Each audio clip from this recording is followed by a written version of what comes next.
बंद था। जी हाँ। लेकिन आपने तो कहा था कि आप टीवी देखते देखते सोए थे। उस समय टीवी ऑन था। मुझे तो अच्छी तरह याद है कि मैंने टीवी को ऑफ नहीं किया था। अगर आपने टीवी बंद नहीं किया था तो आपके अतिरिक्त तो उस घर में केवल रिया थी, जिनकी हत्या रात को 2:30 बजे हो चुकी थी। अगर रिया ने लाइट्स बंद नहीं की तो किसी तीसरे ने की।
Good morning sir.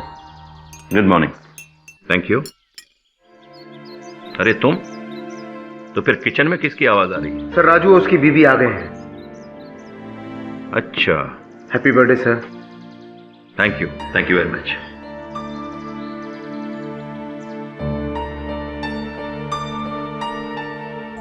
कहा जाता है कि एक नामी ड्रग पेडलर मुन्ना पडवाल ने अपने ही गैंग के एक आदमी पिद्दा शेख का अपने हाथों से खून कर दिया है। आज इस मर्डर केस का भी फैसला सुनाया जाएगा। Good morning sir. तुम लोग तो दोपहर को आने वाले थे ना? हाँ सर, सोहम की तबीयत खराब हो गई और गांव में ठंड भी बहुत थी, इसलिए रात की बस में हम लोग आ गए। तो यहाँ कितने बजे पहुंचे? 1 घंटे पहले सर। एक काम करो, एक केक किचन में ले जाओ, राजू और बच्चे के साथ खा लेना। Happy birthday sir. Thank you. इस केस में जज जस्टिस गोपाल कृष्ण शर्मा ने अब तक बड़े ही कड़े फैसले दिए हैं, खास करके ड्रग माफिया के केसेस में। पिछले 3 साल में उन्होंने 2 बार फांसी की सजा सुनाई है। तो आज देखना ये होगा कि इस केस का परिणाम क्या निकलता है।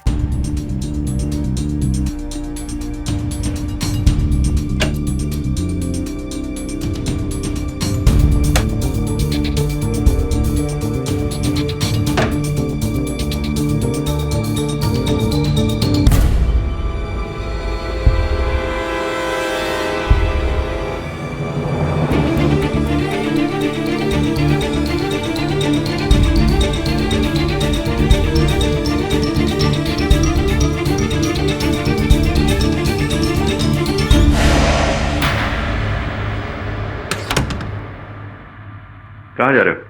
साहब रूम की सफाई कर रहे हैं। आज मेरे बेडरूम की सफाई करने की जरूरत नहीं है, कल करना। जाओ।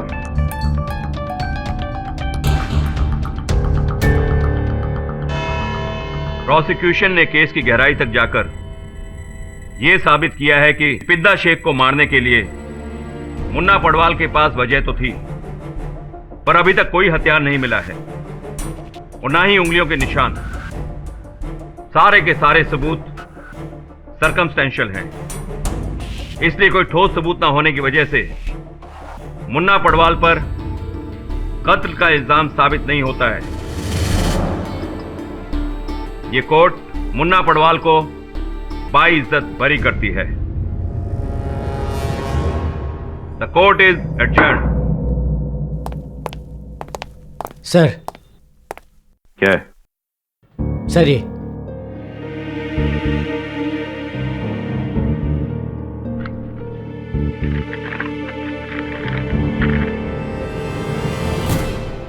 क्या मजाक है ये? सर अभी अभी आपके घर से एक लड़की की लाश मिली है। क्या बकवास कर रहे हो तुम? लाश आपके बेडरूम में थी सर। मेरे बेडरूम में? लेकिन मैं तो अभी अभी अपने घर से यहाँ आया हूँ। सर हम भी आप ही के घर से आ रहे हैं। ये लाश 20-22 साल की लड़की की है, लेकिन इसकी अब तक पहचान नहीं हो पाई। ये इन्फॉर्मेशन हमें आपके सर्वेंट राजू से मिली सर।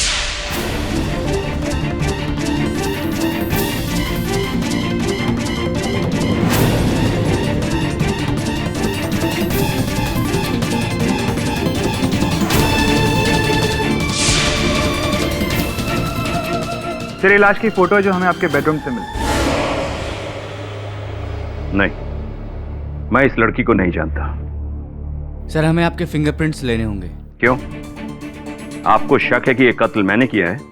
सर फिलहाल आपके फिंगरप्रिंट्स ही काफी है, प्लीज।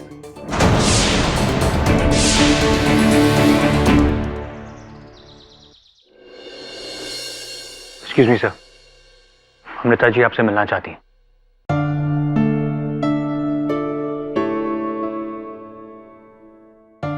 ये क्या सहायता कर सकता हूँ आपकी? मिस्टर पाठक, मैं चाहती हूँ कि जस्टिस शर्मा का केस आप लड़े। न्यायाधीश महोदय के बारे में आज अखबार में पढ़ रहा था। पुलिस ने उन्हें गिरफ्तार किया है। उनके सर पर किसी लड़की की हत्या का आरोप है। सारे साक्ष्य उनके विरुद्ध है, यहाँ तक कि चाकू पर जो उंगलियों के निशान मिले हैं वो भी मेल खा गए। नहीं, शर्मा साहब ने उस लड़की को नहीं मारा है। ये बात आप इतने विश्वास के साथ कैसे कह सकती हैं? मुझे विश्वास है कि शर्मा जी बेगुनाह है। अच्छा, चलिए उनसे मिलकर पता करते हैं। यदि मैं तो उस लड़की को जानता तक नहीं। ये बात मेरी भी समझ में नहीं आ रही है। ये 2 साल पहले अखबार में एक आर्टिकल छपा था, उसकी जेरॉक्स कॉपी है, देखिए शायद याद आ जाए कुछ। अच्छा, तभी तो ये चेहरा जाना पहचाना सा लग रहा है। ये तो काफी पहले की बात है केडी। कुछ साल पहले मैं एक लॉ कॉलेज के फंक्शन में गया था। वहां चीफ गेस्ट बन के गए थे संभवतः, और उस लड़की ने सर्वश्रेष्ठ अभिनेत्री का पुरस्कार जीता था आपके हाथों। हाँ केडी, लेकिन उस दिन के बाद मैं इस लड़की को कभी नहीं मिला। मैं सच कह रहा हूं केडी। तो सब उस रात हुआ क्या था? उस दिन सब कुछ नॉर्मल था केडी। मैं कोर्ट से दोपहर को ही घर वापस आ गया था। उसके बाद पूना से मेरी बेटी आ गई मुझे बधाई देने के लिए, क्योंकि अगले दिन मेरा जन्मदिन था। आई तो थी वो दोपहर को, लेकिन उसी रात को वो वापस चली गई। कुछ उदास सी लग रही थी। मेरी समझ में कुछ नहीं आया। उसके बाद मैं किचन में खाना बनाने चला गया, क्योंकि नौकर छुट्टी पर थे। अगले दिन मेरा जन्मदिन था। मेरी बेटी के जाने के बाद मुझे बधाई देने के लिए अमृता आई। उसके साथ मैंने केक काटा। इतनी रात गए अमृता जी आपके घर आई थी, क्या रिश्ता है आप दोनों के बीच? टेंडर हार्ट हाई स्कूल का नाम तो तुमने सुना ही होगा केडी। अमृता उस स्कूल की प्रिंसिपल होने के साथ साथ उसकी मालकिन भी है। अक्सर स्कूल के लीगल मैटर्स में मुझसे कंसल्ट किया करती थी, और फिर हमारी जान पहचान दोस्ती में बदल गई। हालांकि धीरे धीरे हमें यह भरोसा हो गया था कि हम दोनों एक दूसरे के बुढ़ापे का सहारा बन सकते हैं। मेरी एक बेटी है 20 साल की। मुझे समझ में नहीं आया कि वो इस रिश्ते को कैसे लेगी। और दूसरी ओर अमृता का भाई शरत बिल्कुल ये नहीं चाहता था कि हमारी दोस्ती आगे बढ़े। इसलिए हम दोनों ने यह फैसला किया कि इस दोस्ती को कोई दूसरा नाम ना दिया जाए।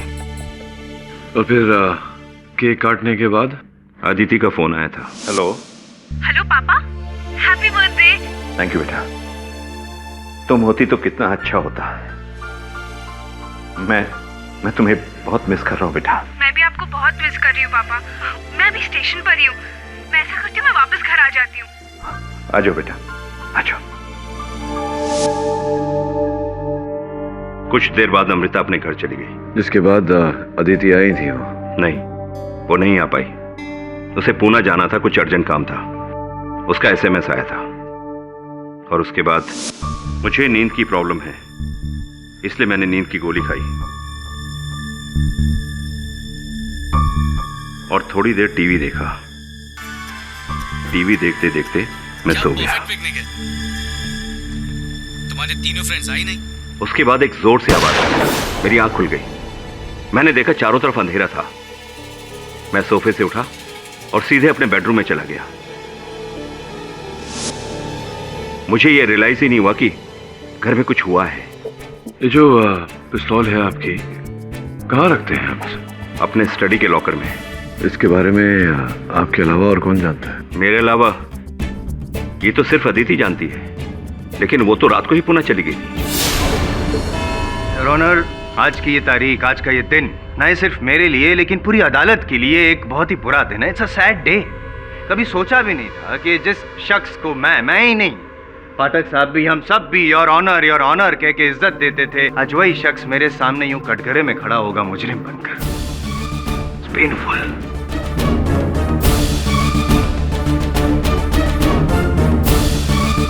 एनीवेज योर ऑनर, ये केस बहुत सीधा है।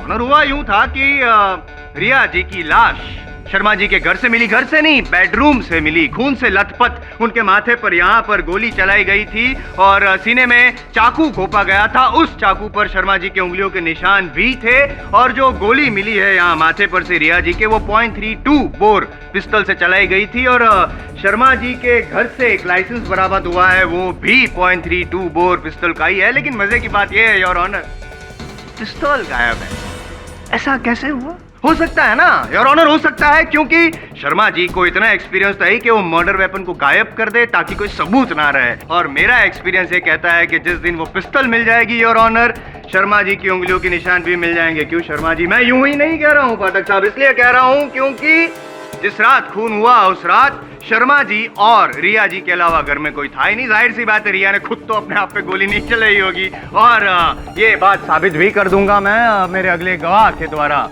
जोसेफ जी, आप शर्मा जी के बंगलों के चौकीदार हैं, वॉचमैन?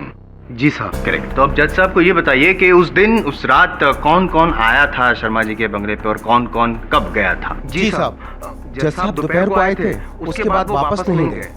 फिर साहब की बेटी आदिति मैडम आई और तकरीबन रात को 9 या 10 बजे वापस चली गई साहब। फिर उसके बाद अमृता मैडम आई, वो तकरीबन 1 या 2 घंटा रुकी होंगी। उसके बाद फिर वो वापस चली गई 12:30 बजे।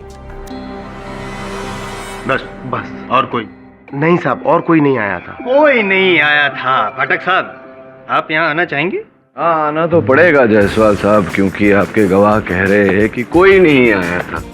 तो जब कोई नहीं आया था तो वो रिया लड़की जिसकी हत्या हुई, जिसके कारण हम यहाँ एकत्रित हुए हैं मुकदमा लड़ने, जब कोई ही नहीं आया तो वो कहाँ से आई? वो भी नहीं आई। मतलब देखा नहीं ना इन्होंने आते हो। आप बैठिए, मैं संभाल दूं। आराम करिए, आराम करिए। क्या जोसेफ, उस रात थोड़ी सी? हाँ साहब, होश में था। अच्छा, एकदम होश में था साहब। साहब, मैं तो अपना काम परफेक्ट ढंग से करता हूँ। नहीं, काम परफेक्ट तरीके से तो करते हैं आप, लेकिन होश में थे या नहीं इस पर विवाद किया जा सकता है। क्योंकि राजू बताइए, अदालत को राजू कौन है? साहब, घर का नौकर है। शर्मा जी का नौकर राजू जब अपनी पत्नी कमला के साथ लौटा तो उसने आपको बेहोश पाया, नशे की हालत में। धुत आपके बगल में खाली बोतल पड़ी थी, जिसका अर्थ यह हुआ कि पूरी बोतल पी गए थे आप। ऐसा उन्होंने अपने कथन में लिखा है।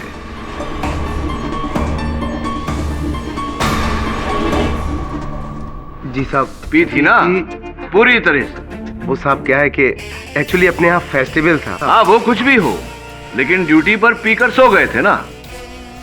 तो जब सो रहे थे तब तो तुम्हें पता कैसे चलेगा कि कौन आया कौन गया? पाठक साहब, जब ये पी के सो गया था तो उसके बाद रिया आई हो, ऐसा भी तो हो सकता है ना? नहीं, ये जब पी के सो गया था उसके बाद हत्यारा आया हो, ऐसा भी तो हो सकता है ना? योर ऑनर, जस्टिस शर्मा कोई साधारण व्यक्ति तो है नहीं। इस अदालत की ये बहुत ही माने हुए निपुण न्यायाधीश है और इन्फ्लुएंशियल भी। सॉरी डिस्टर्ब कर रहा हूँ।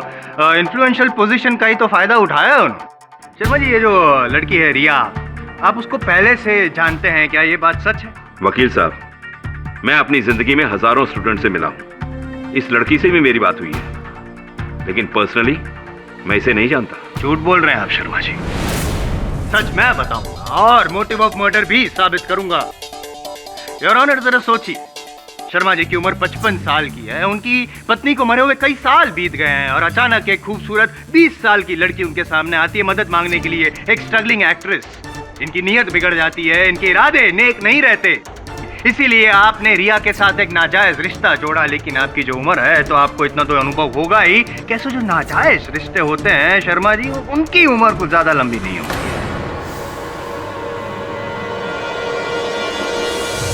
योर ऑनर, रिया ने इनको ब्लैकमेल करना शुरू कर दिया। ये डर गए और जिस रात रिया की मौत हुई उस दिन रिया ने इनके साथ की जो तस्वीरें थी कुछ वो इंटरनेट पे अपलोड भी की थी।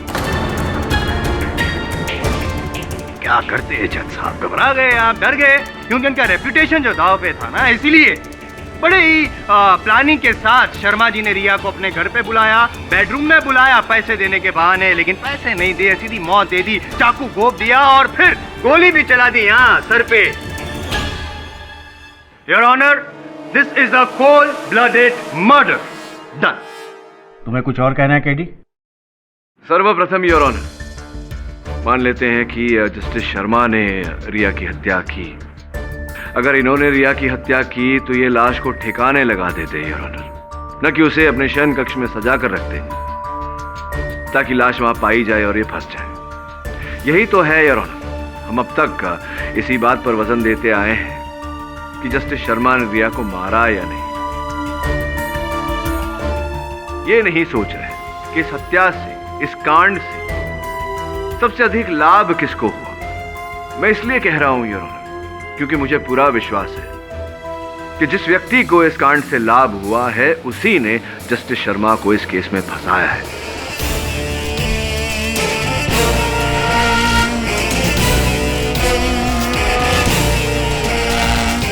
तुम कहना क्या चाहते हो केडी? जस्टिस शर्मा एक माने हुए न्यायाधीश थे, किंतु इस आरोप के बाद आज यहां खड़े हैं आरोपी के रूप में कटघरे में। स्पष्ट है योर ऑनर कि ये किसी की चाल है। मुझे तो आपकी चाल लग रही है केस को घुमाने की। नहीं, अगर योर ऑनर जैसे कि पाठक साहब कह रहे हैं कि हत्यारा कोई और है और उसका फायदा होता जज साहब को, शर्मा जी को फंसाने के बाद, तो ये साबित भी तो कीजिए कि हत्यारा कौन है कोई सबूत आपके पास? साबित तो करूंगा ही योर ऑनर, और सबूत भी है मेरे पास। बहुत जल्द कुछ ही समय में असल हत्यारे को उस कटघरे में लाकर भी खड़ा करूंगा, लेकिन उससे पहले योर ऑनर क्षमा चाहता हूं, आपका सामान्य ज्ञान बढ़ाना चाहता हूं। संभवतः जो पोस्टमार्टम रिपोर्ट है वो आपने ध्यान से पढ़ी नहीं।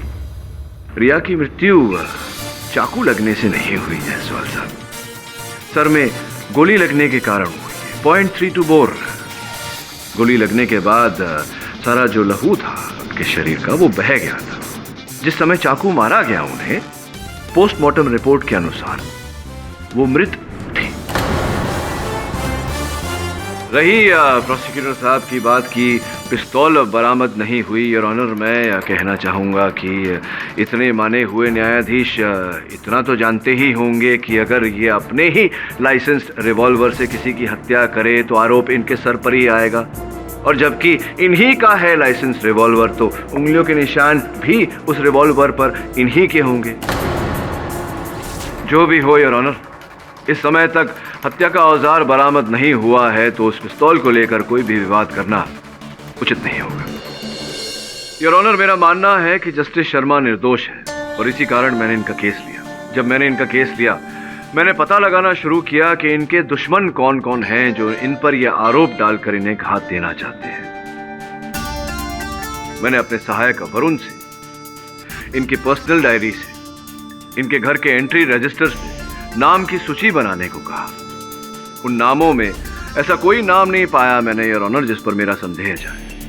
फिर मैंने इनके फोन कॉल के रिकॉर्ड्स चेक किए। मोबाइल से योर ऑनर कुछ नहीं मिला, किंतु इनके लैंडलाइन फोन से एक बहुत ही दिलचस्प बात सामने आई है। कत्ल की रात 2 बजे इनके लैंडलाइन से एक फोन किया गया था, जबकि 12:30 बजे आप सो गए थे। जी हाँ। हाँ, 12:30 बजे सो गए थे। तो फिर 2 बजे लैंडलाइन से कॉल किया गया था। कौन था वो? आप ही ने तो कहा था कि बंगले के अंदर 2 व्यक्ति थे। जस्टिस शर्मा अगर सो रहे थे तो संभवतः रिया जाग रही। Riya, how interesting. Riya, alright. तो रिया ने क्यों लैंडलाइन यूज किया होगा? मोबाइल यूज कर सकती थी वो। आप क्या आजकल अपना होमवर्क ठीक से कर नहीं रहे हैं?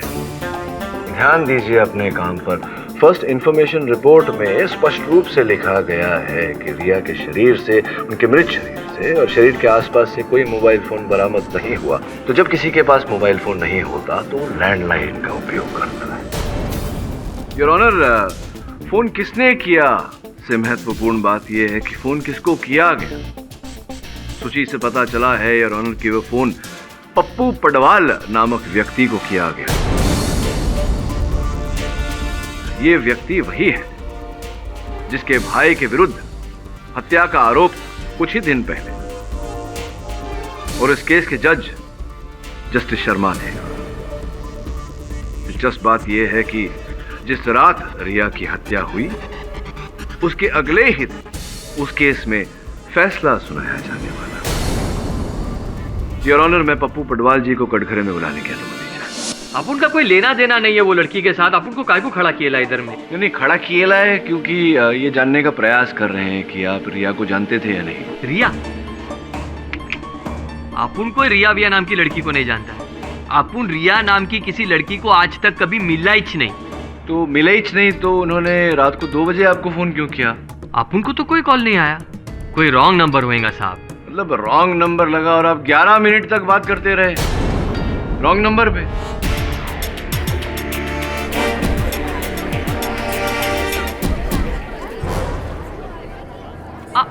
हाँ, याद आ गया साहब, याद आ गया। एक लड़की का फोन आया तो था। अभी क्या है ना साहब, हाँ। रात को 2 बजे कोई जवान लड़की का फोन आएगा तो थोड़ा बहुत टाइम पास तो बनता है ना। लेकिन छे, अपुन का किस्मत ही खराब है। अक्की मुंबई का फोन छोड़ के उसने अपुन को इस रॉन्ग नंबर किया। बोलो मतलब बोलो कि चंदन बार के मालिक आप ही हैं?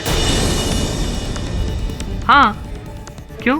नहीं यार, क्योंकि चंदन बार के आपके जो कार्यकर्ता है उनका कहना कुछ ऐसा था। ये लड़की तो साहब की आइटम है। आइटम? हाँ, साहब इसको लेकर फिल्म भी बना रहे हैं। हीरोइन बनने आई है ना ये। मतलब आप अपनी फिल्म में उसे हीरोइन लेना चाहते थे, ऐसा वादा किया था आपने उसे, और अब पहचानने से इनकार कर रहे। क्यों झूठ बोल रहे हैं? हाँ साहब, झूठ तो बोला था अपुन, क्योंकि अपुन को कोई लफड़े में नहीं फंसने का था। वैसे ही अपुन का रिकॉर्ड बहुत खराब है। ये बताइए कि उस रात क्यों गई थी रिया जस्टिस शर्मा के यहाँ? किसी विशेष काम से गई होंगी, आपने भेजा होगा। अरे साहब, अपुन काय को भेजेगा उसको जज साहब के उधर? अपुन को कुछ नहीं मालूम। वो लड़की जिंदा होती ना तो वो खुद ही बोलती कि अपुन इनोसेंट है। जिंदा होती तो हम सब यहाँ होते ही नहीं। चलिए बताइए, सच क्या है, बताइए। साहब, अपुन सच बोलता है। उस रात अपुन अलीबाग में था, बीवी बच्चे के साथ। अच्छा, अलीबाग में थे। जस्टिस शर्मा, क्या कहा था आपने? आप 12:30 बजे ही टीवी देखते देखते सो गए थे? जी हाँ। इसका मतलब जब आप जागे तो अंधेरा था कमरे में। कहने का अर्थ यह है कि टीवी बंद था। जी हाँ। लेकिन आपने तो कहा था कि आप टीवी देखते देखते सोए थे। उस समय टीवी ऑन था। मुझे तो अच्छी तरह याद है कि मैंने टीवी को ऑफ नहीं किया था। अगर आपने टीवी बंद नहीं किया था तो आपके अतिरिक्त तो उस घर में केवल रिया थी जिनकी हत्या रात को 2:30 बजे हो चुकी थी। अगर रिया ने लाइट्स बंद नहीं की तो किसी तीसरे ने की।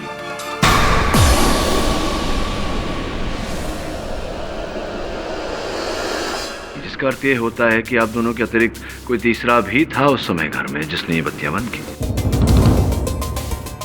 योर ऑनर, ये जो घर की बत्तियां बंद करना, घर का सामान ठीक से लगाना, ये एक आदत वाली बात होती है जो केवल घर की महिला करती है या घर का नौकर। नहीं साहब, मैं तो सुबह आया साहब, मैंने कुछ नहीं किया साहब। ये जो इंस्पेक्टर कामले है, बड़ी सरल रीत है इनके पास में सच उगलवाने की। 2 ही मिनट में उगलवा लेते हैं। क्या करना चाहेंगे? नहीं साहब, बताता हूँ साहब। बताइए। साहब, मैं और मेरी बीवी और बच्चे बहुत पहले आ गए थे साहब। थोड़ी देर बाद साहब जब मैं बाहर निकला तो हॉल में देखा टीवी चल रहा था और साहब सो रहे थे। फिर मैं अंदर गया और टीवी बंद कर दिया साहब। अच्छा, तो घर के अंदर प्रवेश कैसे किया आपने? वो साहब, घर के पीछे जो किचन का दरवाजा है उसकी एक चाबी मेरे पास और एक चाबी जोसेफ के पास साहब ने दे रखी थी ताकि हम घर के अंदर कभी भी आ जा सके साहब को बिना डिस्टर्ब किए। और फिर क्या हुआ? साहब, मैं अपने कमरे में गया और सो गया। नहीं तो फिर आपने पुलिस को झूठ क्यों बोला कि आप सवेरे आए थे? साहब, मैं डर गया था साहब, मैं डर गया था साहब। जब मैं लाइट्स बंद करने किचन की तरफ जा रहा था तो तभी रास्ते में।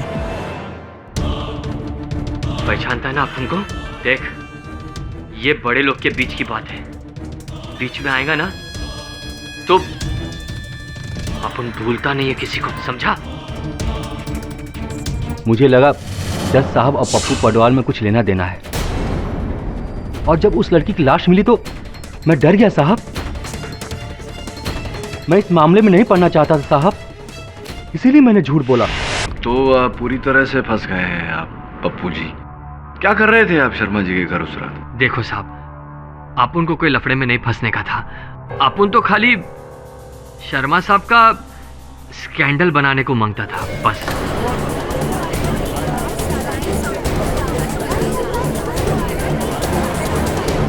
मतलब रिया के जरिए, रिया द्वारा शर्मा साहब को बदनाम करने का ये कोई योजना बनाई थी आपने? हाँ साहब, लेकिन वहां अंदर जाने के बाद में अचानक रिया डर गई, इसके वास्ते अपन को जबरदस्ती अंदर जाना पड़ा। आपके कहने पर वो वहां गई थी सब करने? क्या क्या करने के समझ नहीं रहा, समझाइए ना।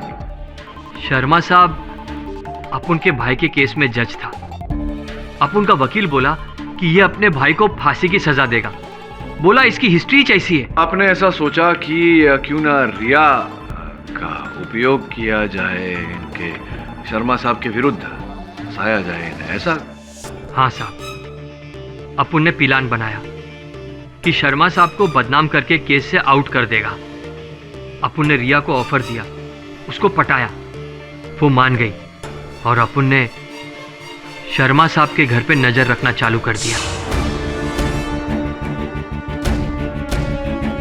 अपन ने देखा कि वॉचमैन के पास पीछू के दरवाजे की चाबी है और मौका मिलते ही अपन ने वो चाबी का कॉपी बना दिया। अपन ने वो चाबी का 2 डुप्लीकेट बनाया, एक रिया के लिए और एक सेफ्टी में। अपन के भाई के केस के फैसले में एक ही दिन बाकी था। अपन की आइडिया से रिया ने उसके और शर्मा जी के कॉलेज के कुछ फोटो इंटरनेट पे डाल दिए।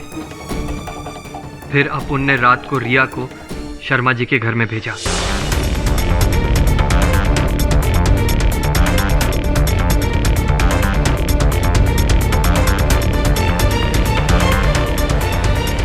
रात को 1 बजे रिया शर्मा जी के बेडरूम में पहुंच गई।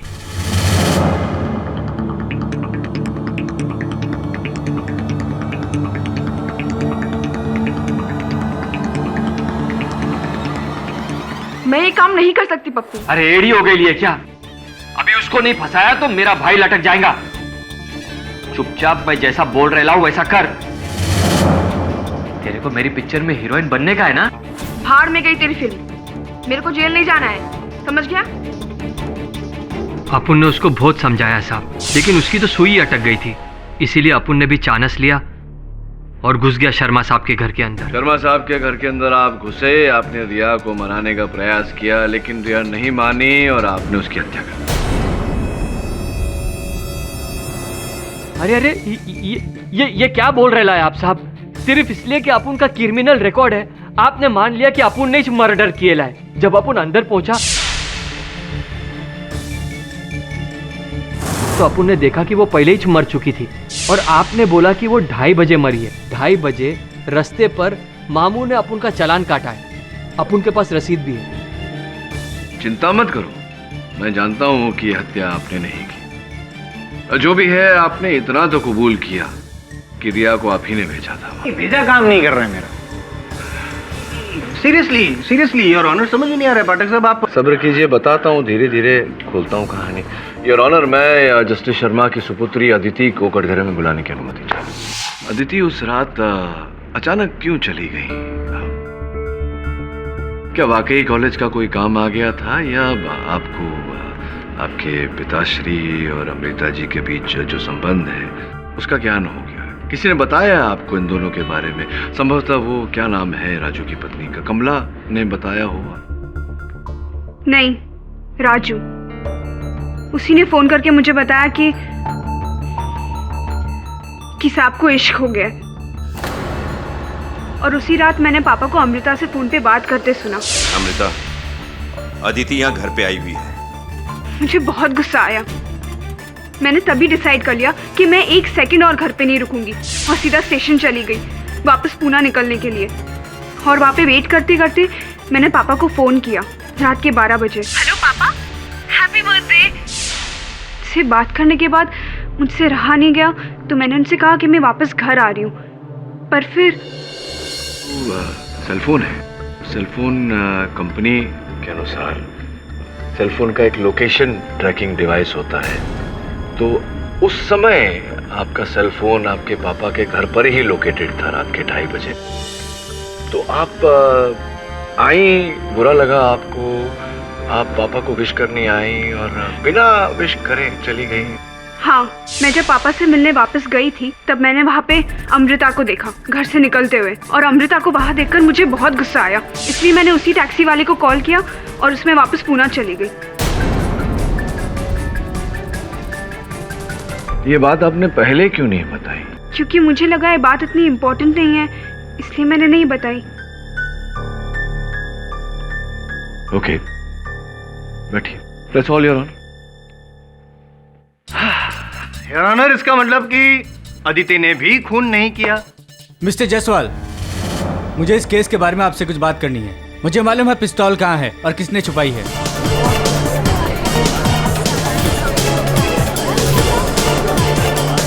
Order, order. Silence in the court. आपको जो कुछ भी कहना है यहाँ कटघरे में आकर कहिए। जी, मैं अमृता का भाई शरद हूँ। अभी अभी आपने वहाँ पे कहा कि आपको पता है कि पिस्तौल किसने छुपाई, बताइए। उस दिन जब अमृता घर वापस आई तब वो काफी परेशान थी। तब मैंने सोचा कि अब इसे समझाने से कोई फायदा नहीं है, और बाद में मैं सीधे शर्मा के घर पहुंचा उसकी खबर लेने। और जब मैं वहां पहुंचा तब मुझे गनशॉट की आवाज सुनाई दी और मैं वहीं रुक गया। और उतने में शर्मा घर से बाहर आया और उसके हाथ में एक पिस्तौल थी। साहब शरद जी, आपने शर्मा जी के हाथ में पिस्तौल देखी? आपने शर्मा जी को पिस्तौल छुपाते हुए भी देखा? मैंने देखा उनके हाथ में एक पिस्तौल थी जो उन्होंने गार्डन में गमले के पीछे छुपाई।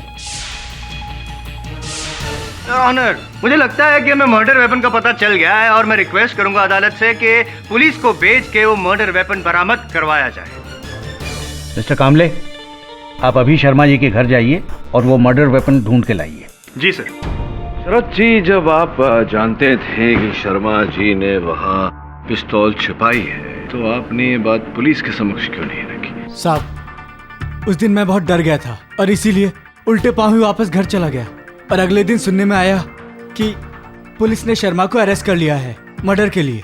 तब मुझे लगा कि अब इंसाफ होगा, पर अदालत में बैठे बैठे मुझे कोई चीज खाई जा रही थी और ऐसा लग रहा था इन सब बातों में कहीं कातिल निकल ना जाए। इसलिए मैंने तुरंत यहाँ के सब कुछ बोल दिया। सर, झूठ! केडी ये झूठ बोल रहा है। ये पहले से ही मुझसे नफरत करता है।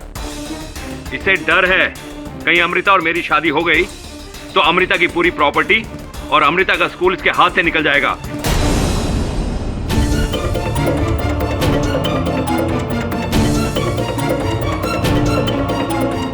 शरद जी, बैठिए ना, आप खड़े क्यों हैं? योर ऑनर, मैं अमृता जी को कटघरे में बुलाने की अनुमति चाहता हूँ। अनुमति है। अभी अभी आपके भाई साहब ने कहा कि आपको परेशान देखा जब उन्होंने, उसके बाद वो शर्मा जी से मिलने चले गए। वहाँ क्या थी आप उस रात? परेशान थी किसी बात को लेकर? जी, आज मेरी बेटी अदिति आई थी और वापस चली गई। मुझे नहीं लगता कि वो किसी काम की वजह से वापस गई है। आपका मतलब? अमृता, शायद उसने मुझे तुमसे फोन पर बात करते हुए सुन लिया इसीलिए वापस चली गई। इसमें उसका कोई दोष भी नहीं है, क्योंकि इस दुनिया में मेरे अलावा उसका और कोई नहीं है। वैसे भी अदिति मेरी जिंदगी का एक अहम हिस्सा है। मेरी वजह से उसे कोई परेशानी हो, ये मैं बिल्कुल बर्दाश्त नहीं कर सकता अमृता, बिल्कुल बर्दाश्त नहीं कर सकता। इससे पहले कि हमारा ये रिश्ता और आगे बढ़े या एक नया रूप इख्तियार कर ले, मैं चाहता हूं कि इसे यहीं रोक दिया जाए बस। इनफैक्ट मैं तो ये चाहूंगा कि आज के बाद तुम अपने लीगल मैटर्स को कंसल्ट करने के लिए किसी और को ढूंढ लो, किसी और को ढूंढ लो। मैं जब घर पहुंची तो मुझे परेशान देखकर शायद शरद को गुस्सा आ गया हो और वो चला गया हो शर्मा जी के घर। हाँ, तो क्या लगता है आपको? मुझे समझ नहीं आ रहा कि शर्मा जी और खून नहीं, मुझे यकीन नहीं हो रहा कि उन्होंने ये कत्ल किया है। पर शरद झूठ क्यों बोलेगा? शरद झूठ नहीं बोल रहा है। मुझे यकीन नहीं हो रहा कि उन्होंने ये कत्ल किया है। पर शरद झूठ क्यों बोलेगा? शरद झूठ नहीं बोल रहा है। झूठ तो आप बोल रही हैं अमृता जी। हाँ? अब देखिए ना, आपने झूठ बोला शर्मा साहब से कि आप पहले से विवाहित नहीं हैं, जबकि आप पहले से विवाहित हैं। आपके पूर्व पतिदेव का देहांत हो चुका है।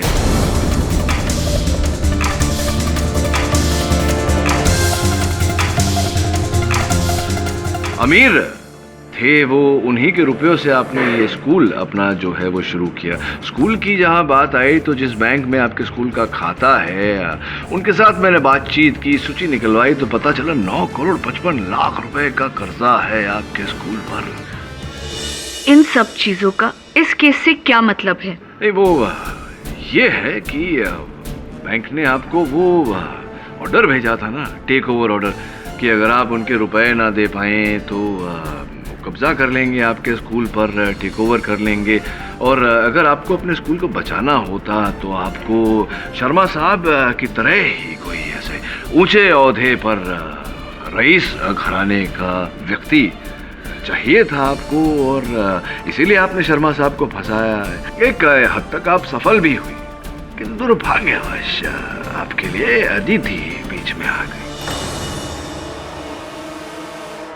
और उस रात ही देख लीजिए कि शर्मा जी ने आपसे रिश्ता तोड़ने की बात की, और उसके कुछ समय बाद ही अदिति का फोन आया। आपको पता चला कि अदिति घर लौट रही है, तो आप चली तो गई वहां से। जाते जाते आप जो इनकी चाबियां हैं वो साथ ले गई। आप जानती थी कि शर्मा साहब अपनी वो पिस्तौल स्टडी के लॉकर में रखते हैं। उद्देश्य आपका ये था कि आप लौट कर आएंगे और अदिति को जान से मारेंगे, और आप लौटी 2 घंटे बाद। तो हुआ ये कि आपको रिया को पहचानने में गलती हो गई। आपने रिया को अदिति समझ लिया। आप घुसी थी वो पिस्तौल लेकर शयन कक्ष में, बेडरूम में अदिति को मारने, लेकिन वहां अंधेरा था, आपको ठीक से दिखाई नहीं दिया। आपने रिया को ही अदिति समझा और उसे गोली मार दी।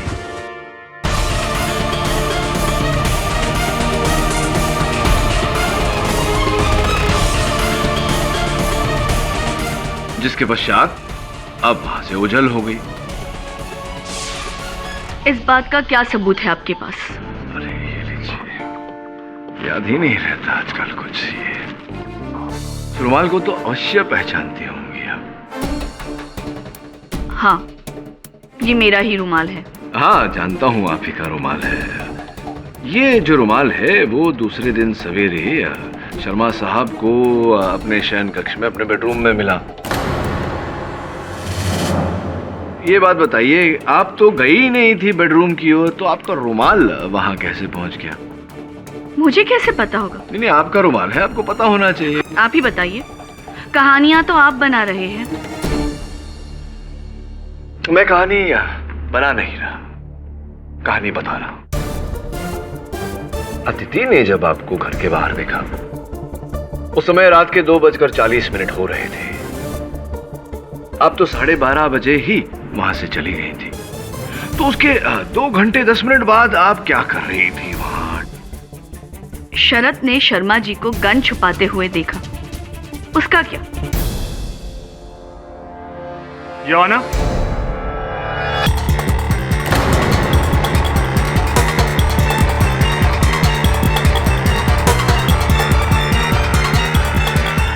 हमें जो जगह बताई गई थी वहां पर हमें पिस्तौल नहीं मिली। अरे कैसी बात कर रहे हैं आप? आपने ठीक से ढूंढा नहीं होगा। वो पिस्तौल वहीं होनी चाहिए जहां मैंने बताई थी। हाँ, पर वहां पर नहीं मिली। योर ऑनर, इसका अर्थ ये होता है कि शरद जी झूठ बोल रहे थे। शर्मा जी ने वहां पिस्तौल नहीं छुपाई। शर्मा जी निर्दोष। अरे साहब, ये सच नहीं है। इंस्पेक्टर साहब, आपने ठीक से ढूंढा नहीं होगा। आपने उस गमले के पीछे देखा? नहीं, लेकिन वहां पर नहीं मिली। अरे कैसे नहीं दिखी? गन वही है, मैंने खुद देखा है, गन वही है। शरद जी, क्यों आप एक पुलिस वाले के साथ तर्क कर रहे हैं? मान लीजिए कि झूठ बोला आपने शर्मा जी को वहां पिस्तौल छुपाते हुए देखा ही नहीं। अरे नहीं साहब, गन वही है, मैं बोल रहा हूँ, गन वही है साहब, मैंने खुद देखा है। अरे वहां नहीं है तो हो सकता है शर्मा जी ने निकाल ली हो वहां से। अरे छुपाई तो मैंने थी, तो शर्मा कैसे?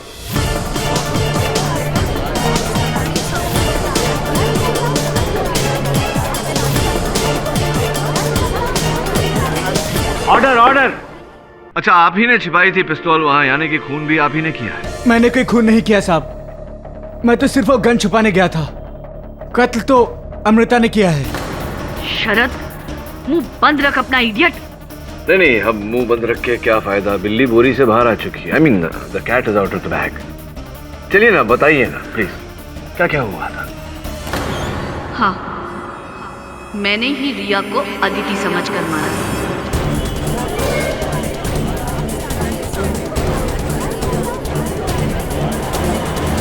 साहब, उस दिन अमृता ने मुझे घर पर आकर सब कुछ बता दिया। एक तो वो वहां घर की चाबी लेके आई, और दूसरी बात, वो इस पिस्तौल के ऊपर अपने फिंगरप्रिंट्स मिटा नहीं भूल गई।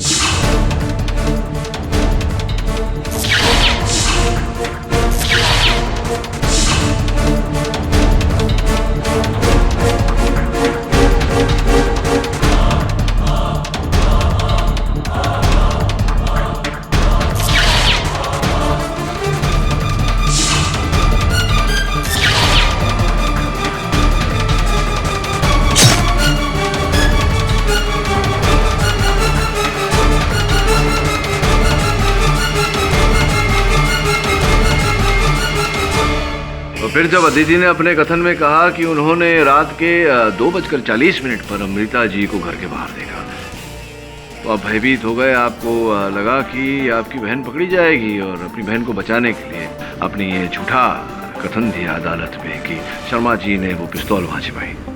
लेकिन केडी, वो पिस्टल है कहाँ? Sorry your honour. Varun, your honour, मैं जानता था कि ये पिस्तौल शर्मा जी के घर पर ही कहीं छिपाई गई होगी, इसलिए आज सवेरे अदालत आने से पहले मैं इस पिस्तौल को ढूंढने इनके घर चला गया।